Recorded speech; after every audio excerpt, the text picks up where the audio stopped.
Restoran Uighur di Los Angeles ini dimiliki oleh Bugra Arkin, muslim beretnis Uighur dari provinsi Xinjiang, Tiongkok. Di tempat ia berasal, sedikitnya 1 juta muslim Uighur, termasuk ayahnya, ditahan di kamp reedukasi. In 2018, my father and my uncle, my cousin, and some other my friends, they disappeared. And then I heard they were taken to the concentration camp. Pada tahun 2018, Arkin dan istrinya, seorang pengacara yang kini anggota Angkatan Udara AS, memperoleh suaka. Namun ia masih menerima ancaman dari 2 telepon gelap yang menggunakan bahasa Mandarin awal tahun ini. She's threatening me. She's threatening that's threatening my 2-year-old daughter. She's saying like, we are closely watching you.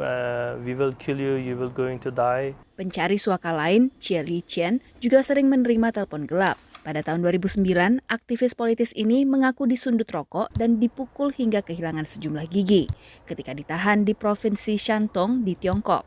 我到了大院以后，他们就把我头摁在这个门口有那个大缸，就往我水里就摁在里边，按那个大缸，一会儿他们好像是做过这种训练，他不会让你死掉，但是也不会让你就是说很好受，让你痛苦游离于死亡的边缘那种窒息感。 Tiongkok membantah penganiayaan selama penahanan, namun kelompok advokasi HAM mendokumentasikan penyiksaan tersangka kriminal dan aktivis, juga penahanan massal warga etnis Uighur.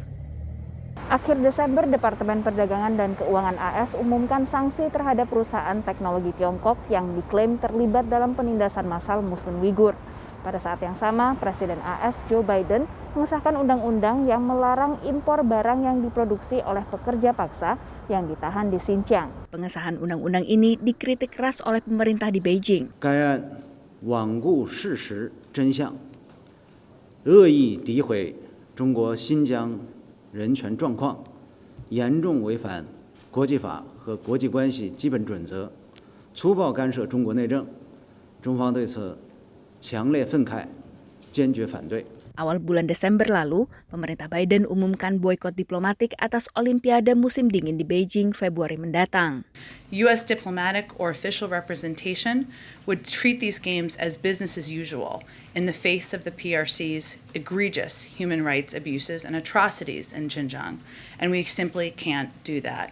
Analis menilai boikot diplomatik bisa punya dampak jangka panjang. This kind of diplomatic boycott could potentially make it harder for the two countries to work together on current issues that are going on, but also future issues. A snub like this isn't exactly going to make them, welcoming to potential future issues that are going to go on. Jepang bergabung dengan Kanada, Inggris, Australia, dan Amerika Serikat untuk tidak mengirimkan perwakilan diplomatik ke Olimpiade 2022 di Beijing.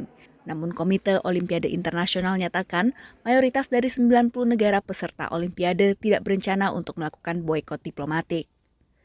Dari Alexandria, Virginia Gunawan, VOA.